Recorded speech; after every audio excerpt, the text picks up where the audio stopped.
রহমতের নবী মসজিদের সামনে বসে আছেন। মসজিদের সামনে বসা অবস্থায় আবু জাহাল মায়ার নবীর সামনে আইসা দাঁড়াইলেন। দাঁড়াইয়া বলে, এই মুহাম্মদ, তোমার চেহারাটা বড় কালো, বড় কুৎসিত, তোমারে দেখতে ভালো দেখা যায় না। এরকম করে করে নবী মুহাম্মদকে বৎসনা দিতেছেন আবু জাহাল বৎসনা দিয়া রহমতের নবীর সামনে থেকে চলে গেলেন। রহমতের নবীর আপন চাচা আবু জাহাল মায়ার নবীকে অনেক বৎসনা করে চলে গেলেন। নবী কোনো কথা বলেন নাই, নবী জবানটাকে বন্ধ রাখছেন। নবী এখনো বসে আছেন, সাহাবায়ে কেরাম ডানে বামে আছে। হঠাৎ করে আবু বকর আসলেন, আয়েশা বললেন, ও মায়ার নবী আমার, আপনার চেহারা এত সুন্দর, ক্ষুধা পেট নিয়ে তাকাইলে পেটের ক্ষুধা নিবারণ হয়ে যায়। আবু বকর রাদিয়াল্লাহু তাআলা আনহু বলেন, ও রহমতের নবী আমার, কেমন চেহারা আল্লাহ আপনাকে দিয়েছেন, আপনি তো আকাশের চাঁদের চাইতেও সুন্দর। মনে হয় যেন আপনার চেহারায় নূর চমকাইতেছে। আসলেই রহমতের নবীর চেহারায় নূর চমকাইতো, নবীর হাতে নূর চমকাইতো, নবীর নাকে নূর চমকাইতো, নবীর শরীরে নূর চমকাইতো। নবীর যেই কোনো জায়গায় শরীরের প্রত্যেকটা হাদিস শরীফের মধ্যে আসছে, শামাইল তিরমিজির মধ্যে আছে, মায়ার নবীকে আমার আল্লাহ এত সুন্দর করে বানাইছেন, পৃথিবীতে আদম থেকে নিয়ে কিয়ামত পর্যন্ত এত সুন্দর কোনো মানুষ আল্লাহ জমিনে আর দ্বিতীয়বার পাঠাবে না। এমনকি জান্নাতেও নবীর থেকে সুন্দর কেউ হবে না। আল্লাহু আকবার জোরে বলেন। মুহাম্মদ হামিদ হামদ খোদা বাস, খোদা হামদ মুহাম্মদ মুস্তাফা বাস। মায়ার নবীকে এরকম প্রশংসা করতেছেন। সাহাবায়ে কেরাম বলে, একটু আগে আবু জাহিল আইসা আপনারে কইল আপনি নাকি কালো, আপনারা নাকি দেখতে ভালো দেখা যায় না। ইন দি মিন টাইম একটু পরেই আবু বকর আইসা আবার ভিন্ন কথা শুনাইল। রহমতের নবী বলেন, তাইলে শুনো, আবু জাহালের অন্তরটা হইল কয়লার মতো কালো। কিসের মতো? বলে আমার অন্তরটা কয়লার মতো কালো। কালো অন্তর দিয়া, কালো চোখ দিয়া যখন আমার দিকে তাকাইছেন, দেখছে আমি নবী, ওর চোখে কালো। এজন্য আবু জাহাল ওর বক্তৃতা পেশ করেছেন। আর আবু বকর, ওর কলবটা হলো জান্নাতি কলব, স্বচ্ছ দুধওয়ালা, একেবারে পরিষ্কার, কোনো দাগ নাই।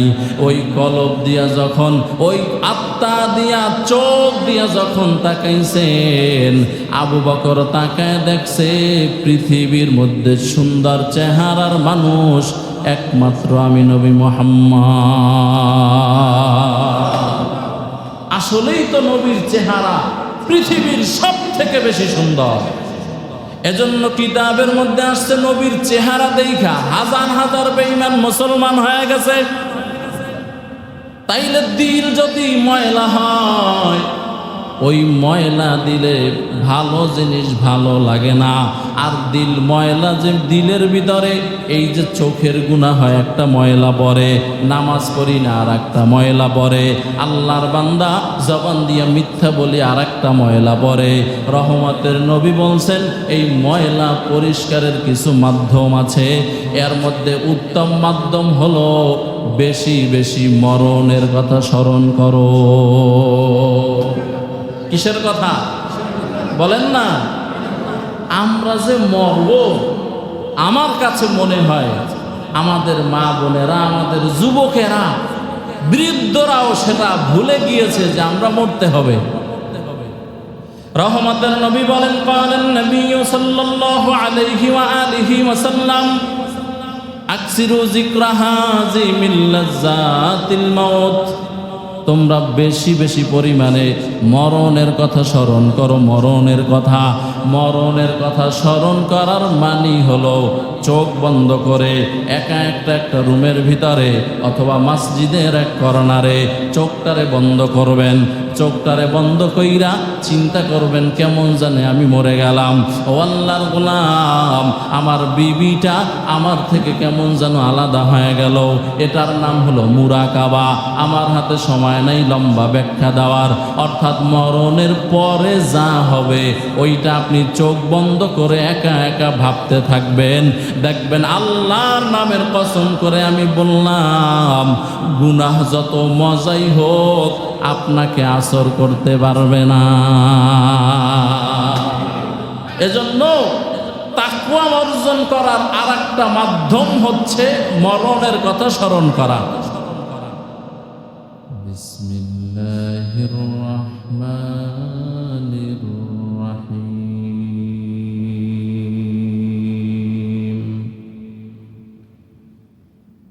ইয়া আইয়ুহাল্লাযীনা আমানুত্তাকুল্লাহা হাক্কা তুকাতিহি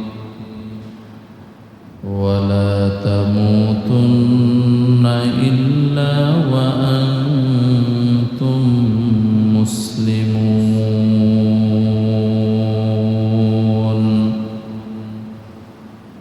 وقال النبي صلى الله عليه وآله وسلم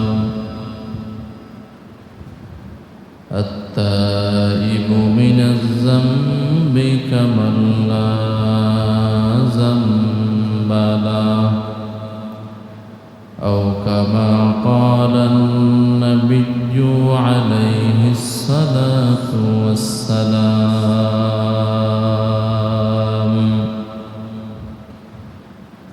صدق الله مولانا العظيم صدق رسوله النبي الأمي الكريم.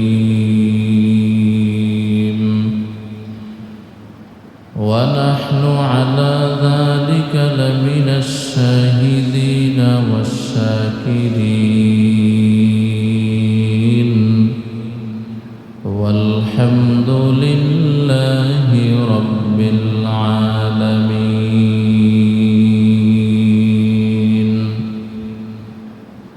اللهم صل على محمد النبي الأمي وعلى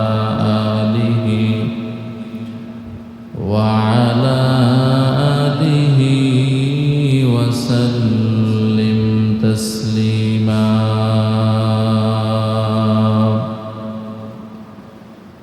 سبحانك لا علم لنا إلا ما علمتنا إنك أنت العليم الحكيم. رب اشرح لي صدري ويسر لي أمري واحلل عقدة من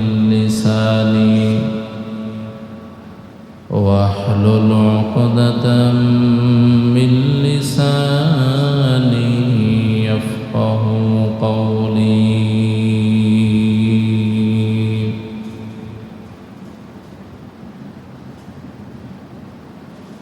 सूरज ने दिया अपने शुआओं को ये पैगाम.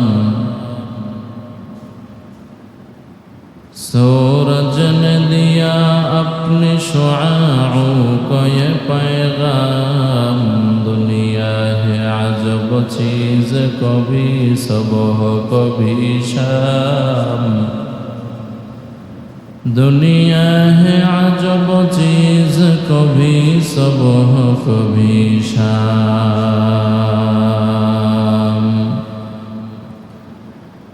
दुनिया में हो दुनिया का तलबगार नहीं हो. बाजार से गुजर हो खरीदार नहीं हो. बाजार से गुजर हो खरीदार नहीं हो।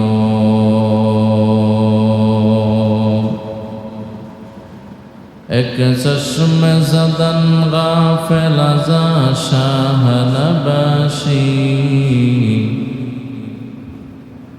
एक चश्म ज़दन गाफिल ज़ा शाह नबाशी, शायद के निगाहे कुनगादाह नबाशी, शायद के निगाहे कुनगादाह नबाशी।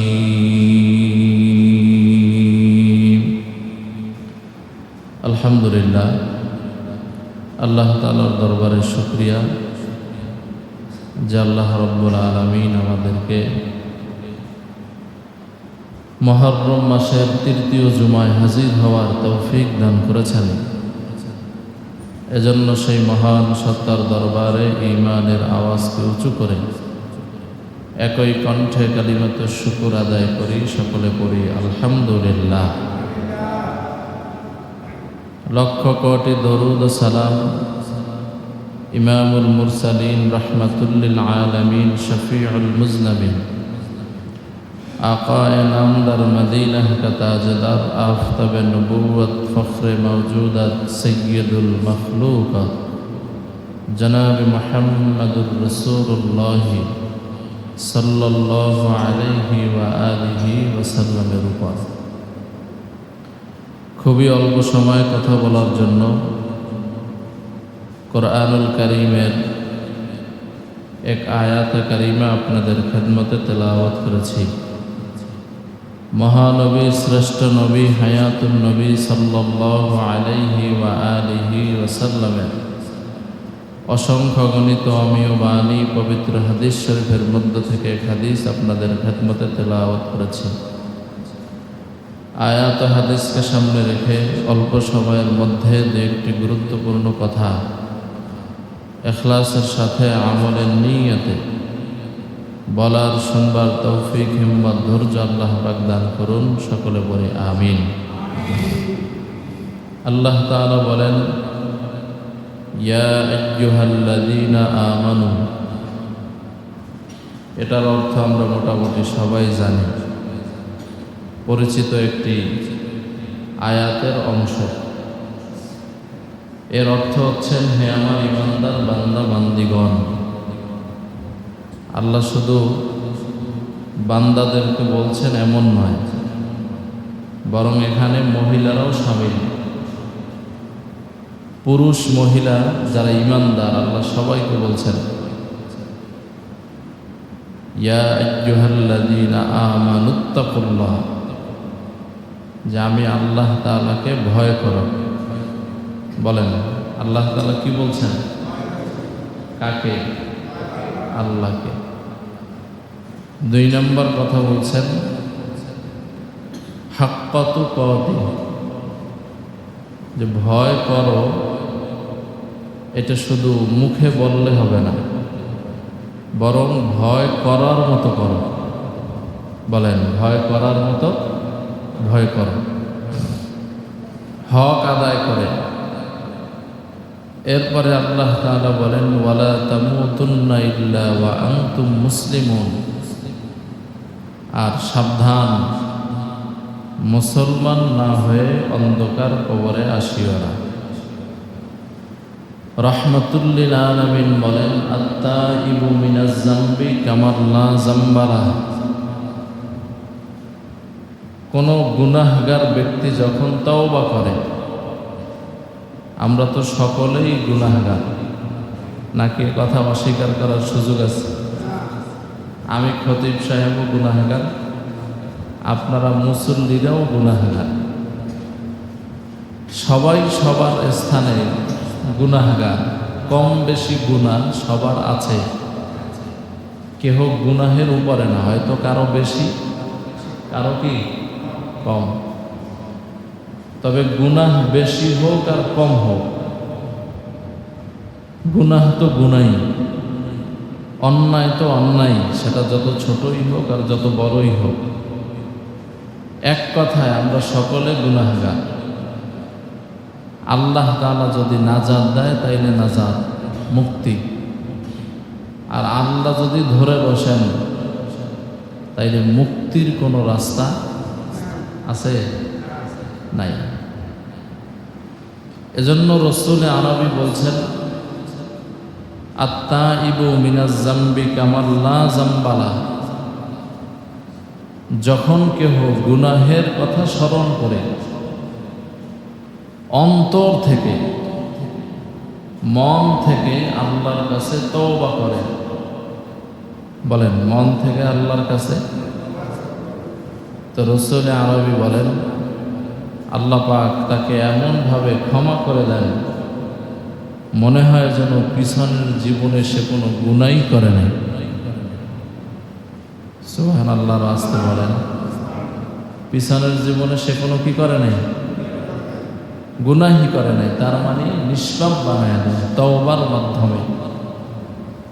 অনেকে আছে গুনাহ কইরা এই যে মুখে এইখানে এইখানে থাপ্পড় দেয় আর কয় তওবা তওবা, বলে না? এই তওবা কিন্তু সেই তওবা না। এ তওবা হচ্ছে মনের তওবা। আপনি আল্লাহর সাথে ওয়াদা করবেন। কি ওয়াদা? যে আমি আর কখনোই গুনাহ করব না। গত 2 দিন আগে পড়লাম এক আল্লাহর ওলি গুনাহ থেকে বাঁচার পদ্ধতি শিখাইছেন। কি থেকে বাঁচার? বলেন সবাই বলেন। গুনাহ থেকে বাঁচার পদ্ধতি শিখাইছেন। গুনাহটা কি? গুনাহ তো বলি, কিন্তু গুনাহটা কি? গুনাহ হচ্ছে এক কথায় আল্লাহ যে কাজে খুশি, আল্লাহ যে কাজে নারাজ, ওই কাজ করার নামই হলো গুনাহ। বলেন আল্লাহ যে কাজে কি? বলেন সবাই বলেন, আল্লাহ যে কাজে নারাজ ওই কাজ করার নামই কি? গুনাহ। আর আল্লাহ যে কাজে খুশি ওই কাজ করার নাম হচ্ছে নেক আমল, ভালো কাজ, আমলে সালেহ যাকে বলে। এজন্য আল্লাহর ওলি পদ্ধতি শিখাইছেন যে গুনাহ থেকে বাঁচবা কিভাবে। গুনাহ থেকে বাঁচার জন্য উনি সবক দিয়েছেন। ধরে নেন একটা চোখের গুনাহ হয়েছে। চোখের গুনাহ তো এখন খুব স্বাভাবিক হয়ে গেছে। স্বাভাবিক না অস্বাভাবিক? বলেন বলেন, স্বাভাবিক না অস্বাভাবিক? একেবারেই স্বাভাবিক। রাস্তায় চলতেছেন তো বেপর্দা নারী একটা যাইতেছে, দেখছেন, একবার অনিচ্ছায় দেখছেন, চোখ ফিরাইছেন, গুনাহ হবে না। কারণ হাদিস শরীফে আসছে অনিচ্ছায় যদি কারোর দিকে নজর পড়ে তাইলে কি হয় না, কিন্তু যদি ইচ্ছা করে ওই নজরের পরে আবার নজর দেয় তাইলে গুনাহ হয়। এই যে বেপর্দার গুনাহ আপনার আমল নামায় জমা হয়ে গেছে, আমার আমল নামায় হয়ে গেছে। তা আল্লাহর ওলি লিখছেন একটা গুনার জন্য 2 রাকাত নফল নামাজ পড়বা। বলেন একটা গুনাহের জন্য, বলেন সবাই বলেন, 2 রাকাত কি নফল নামাজ। ফরজ নামাজই পড়ে না, আবার নফল। তো প্রত্যেক গুনাহের জন্য যদি 2 রাকাত নফল নামাজ পড়তে হয়, দৈনিক গুনাহ করছেন 500টা, করেন কথার কথা, তাইলে নামাজ কয় রাকাত? 1000 রাকাত। আর এখানে আর একটা পিছনে কারণ আছে। হাদিস শরীফে আসছে, আল্লাহ পাক কোরআনুল কারীমে বলছেন, ইন্নাস সালাতা তানহা আনিল ফাহশাই ওয়াল মুনকার ওয়া লাযিকরুল্লাহি আকবার ওয়াল্লাহু ইয়া'লামু মা তাসনাউন।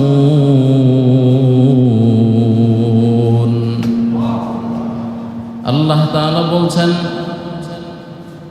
নামাজ তোমাকে গুনাহ থেকে বাঁচায় রাখবে, আল্লাহ পাকের ওয়াদা।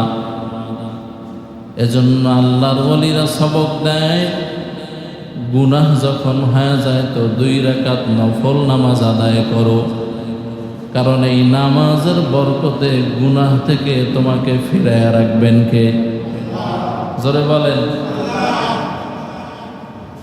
এজন্য নামাজ যদি গুনাহের সাথে মিলায় নেন, যে আমার একটা গুনাহ হয়েছে তো 2 রাকাত নফল, দেখবেন যে আসলে তো আমরা হিম্মত করি না যে গুনাহ যে ছাড়বো, গুনাহ ছাড়ার ব্যাপারে হিম্মত করি না।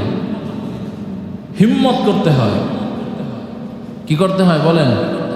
হিম্মত করতে হয়।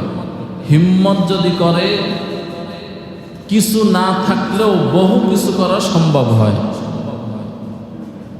আর গুনাহ ছাড়ার জন্য যে মেডিসিন ভিতরে ঢুকাইতে হবে এটা হলো আল্লাহ পাকের ভয়। বলেন কার ভয়? আল্লাহর মহব্বত আর ভয় অন্তরে জমা করতে হবে। আল্লাহর মহব্বত মানে আমি বান্দা এমন ছিলাম না, বলতে গেলে তো লম্বা ইতিহাস। আমি কই ছিলাম, কই আসছি, যাব কোথায়, গন্তব্য কোথায়, ছিলাম কোন জায়গায়, ওখান থেকে আমার আব্বাজানের মাধ্যমে আমার মায়ের পেটে আনলেন, ওখান থেকে আল্লাহ লম্বা ঘটনা আছে, এখানে তাফসীরের লম্বা কথা আছে। ওখান থেকে আস্তে আস্তে বড় বানাই আল্লাহ দুনিয়াতে আনলেন। দুনিয়াতে আইনা আমাকে আল্লাহ তাআলা আস্তে আস্তে আরো বড় বানায় দিলেন। যেদিন দুনিয়াতে আসছিলাম জবানের ভিতরে কোনো ভাষা ছিল না, আমার আল্লাহ তাআলা আস্তে আস্তে আরো বড় বানাইয়া জবানের ভিতরে ভাষা দিলেন, মুখের ভিতরে দাঁত দিয়ে দিলেন, আমার আল্লাহ তাআলা বড় বানায় দিলেন। এই যে আল্লাহ আমাকে সৃষ্টি করেছেন, আল্লাহ আমাকে বানাইছেন, এজন্য আল্লাহকে মহব্বত করার দায়িত্ব আমার উপরে আছে। আছে না নাই? অর্থাৎ আমার যিনি বানাইছেন আমি তারে মহব্বত করব না তো কারে করব? এই মুসল্লি ভাইয়ারা, এটা হলো মহব্বত। আল্লাহ তো আমাদের থেকে ভালোবাসা পাবেনই, এটার সাথে সাথে আর একটা মনে রাখতে হবে, আল্লাহর ভয় আমার কলিজায় ঢুকাইতে হবে। আর এই ভয়ের নাম হলো তাকওয়া। বলেন ভয়ের নাম কি? তাকওয়া মানে আল্লাহর ভয়ে গুনাহ ছেড়ে দেওয়া। কোরআনুল কারিমে এক জায়গায় আর 2 জায়গায় না, বারবার আমার আল্লাহ তাআলা তাকওয়ার সবক দিয়েছেন। আমার আল্লাহ তাআলা বলেন, ইন্না আকরামাকুম ইনদাল্লাহি আতকাকুম।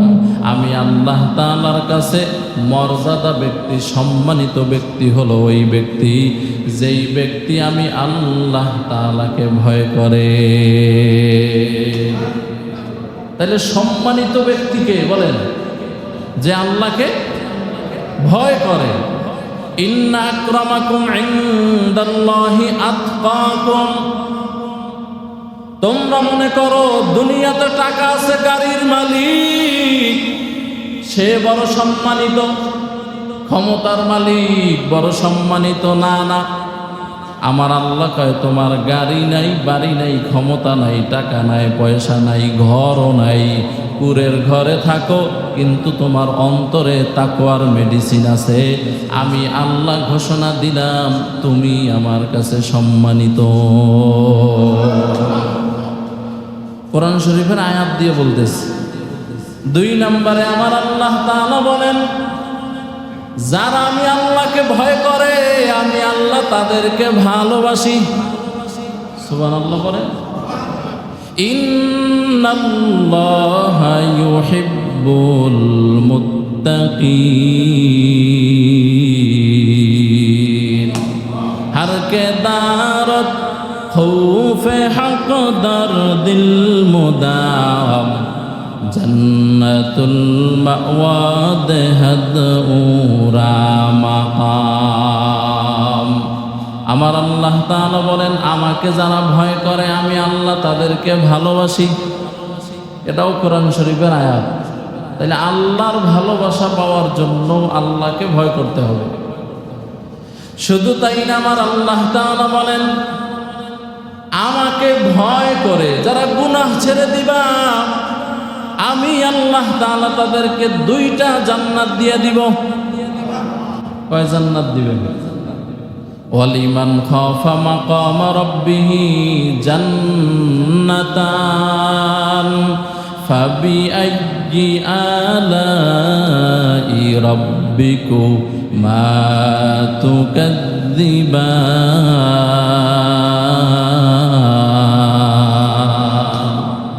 সূরাতুর রহমানে আল্লাহ বলেন, আমাকে ভয় করবা তো 2 জান্নাত দিব। বলে আল্লাহকে ভয় করলে 2 জান্নাত কেন? বলে 1 জান্নাত হলো তুমি যে নেক আমল করেছো সেজন্য, আর একটা জান্নাত হলো আমাকে যে ভয় কইরা গুনাহ ছেড়ে দিয়েছো, এজন্য আমি আল্লাহ 1 জান্নাত দিব না, 2 জান্নাতের মালিক বানায় দিব। অপর আয়াতের মধ্যে আমার আল্লাহ বলেন, আমি আল্লাহকে যারা ভয় করবে তাদেরকে আমি জান্নাতুল মাওয়া দিব। ওয়া আম্মা মান খাফা মাকাম রাব্বিহি ওয়া নাহান নাফসা আনিল হাওয়া ফাইন্নাল জান্নাতা হিয়াল মাওয়া। আল্লাহু আকবার, জোরে বলেন। আল্লাহ তাআলা বলছেন, আমাকে ভয় করবা তো আমি আল্লাহ তাআলা জান্নাতুল মাওয়া তোমাকে দান করব। এতক্ষণ যে বললাম এই কোরআন শরীফের 4টা 5টা আয়াত, এর সার কথা হলো আল্লাহকে ভয় করা। কাকে ভয় করা? কোরআনুল কারীমে আল্লাহ বারবার সবক দিয়েছেন, আমি আল্লাহকে ভয় করো। ইয়া আইয়ুহাল্লাযীনা আমানুত্তাকুল্লাহা ওয়া কুলু কাওলান সাদীদা ইউসলিহ লাকুম আ'মালাকুম ওয়া ইয়াগফির লাকুম যুনুবাকুম ওয়া মান ইউতি'িল্লাহা ওয়া রাসূলাহু ফাকাদ ফাযা ফাওজান আযীমা। এখানেও আমার আল্লাহ তাআলার ভয়ের ব্যাপারে কথা বলেছেন। অপর আয়াতের মধ্যে আমার আল্লাহ তাআলা বলেন, ইয়া আইয়ুহান নাসুত্তাকু রাব্বাকুম ইন্না যালযালাতাস সাআতি শাইউন আযীম। এরে ঈমানদার, আমি আল্লাহকে ভয় করো, আর কিয়ামতের দিন, কিয়ামতের ময়দানের অবস্থাটা বড় কঠিন হবে। আমার আল্লাহ তাআলা ভিন্ন আয়াতে আবার বলেন, ইয়া আইয়ুহাল্লাযীনা আমানুত্তাকুল্লাহ ওয়া কুনু মা'আস সাদিকিন। ও ঈমানদার, আমি আল্লাহকে ভয় করো আর সত্যবাদী যারা এদের সাথী হইয়া থাকো।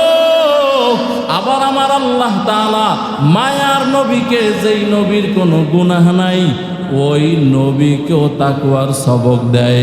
ইয়া আইয়ুহান নাবিয়্যুত্তাকিল্লাহ ওয়া লা তুতি'িল কাফিরিনা ওয়াল মুনাফিকিন।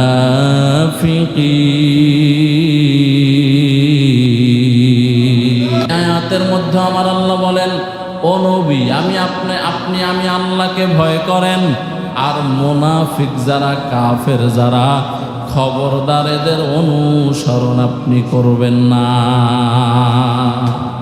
মোটামুটি 10 থেকে 15টা আয়াত আপনাদের সামনে পেশ করলাম, যে প্রত্যেকটা আয়াতে আল্লাহ বলছেন, আমি আল্লাহকে ভয় করো। কাকে ভয় করো? এখন আবার আল্লাহ যে আয়াত আমি পড়ছি, ওই আয়াতের মধ্যে আল্লাহ বলছেন, ভয় করো। এই কথাটা শুধু মুখে বললে হবে না, হাক্কাত তুকাতি, ভয়ের হক আদায় করে ভয় করো। এর মানে হলো, যেই বান্দা বলবে আমি আল্লাহকে ভয় করি, ওই বান্দা জবান দিয়ে কোনোদিন মিথ্যা কথা বলতে পারবে না। মিথ্যা বলা সওয়াব না গুনাহ? জোরে বলেন, কেমন গুনাহ? এক মিথ্যা বললে একটা কবিরা গুনাহ হয়, আর একটা কবিরা গুনার শাস্তি হলো 7000 বছর জাহান্নাম। রহমতের নবী বলেন, আস-সিদকু ইউনজি ওয়াল কিযবু ইউহলিক। মিথ্যা মানুষকে ধ্বংস করে, সত্য মানুষকে মুক্তি দান করে। এজন্য জবান দিয়া যে আমি আল্লাহ তাআলাকে ভয় করবে, যেই মুমিন, সে কোনোদিন আল্লাহর দেওয়া জবান দিয়া মিথ্যা বলতে পারবে না, আল্লাহর দেওয়া জবান দিয়া গীবত করতে পারবে না, শিকায়েত করতে পারবে না।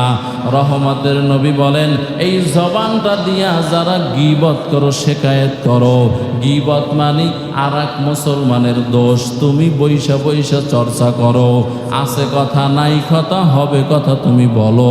রহমতের নবী বলেন, এই যে বসে বসে তুমি গীবত করতেছ, এর শাস্তি কত ভয়ঙ্কর জানো? মায়ার নবী বলেন, এর নিম্নতম কম গুনাহ হলো মৃত ভাইয়ের গোশত খাওয়ার সমান গুনাহ হবে। এখন বেশি বেশি গীবত করেন। ও আল্লাহর বান্দারা, জবান দিয়া গীবত করা যাবে না। যে বলবে আমি আল্লাহকে ভয় করি, জবান দিয়া মিথ্যা বলা যাবে না। যে বলবে আমি আল্লাহ তাআলাকে ভয় করি, সে জবান দিয়া ঝগড়া করতে পারবে না, অন্যায় কথা বলতে পারবে না। জবানের পরে আমার আল্লাহ দুইটা চোখ দিয়েছেন বড় সুন্দর। যে আল্লাহ তাআলার বান্দা বলবেন আমি আল্লাহ তাআলাকে ভয় করি, সে কোনোদিন চোখ দিয়া বেপরদার গুনাহ করতে পারবে না। এবার একটু হিসাবটা মিলান তো, আমরা কেমন ভয় করি? শতকরা 99% মুসলমান এমন যে দৈনিক হাজার হাজার চোখের গুনাহ হইতেছে। এজন্যই তো রহমতের নবী বলেন, যার চোখ নষ্ট হয় তার অন্তর নষ্ট হয়ে যায়।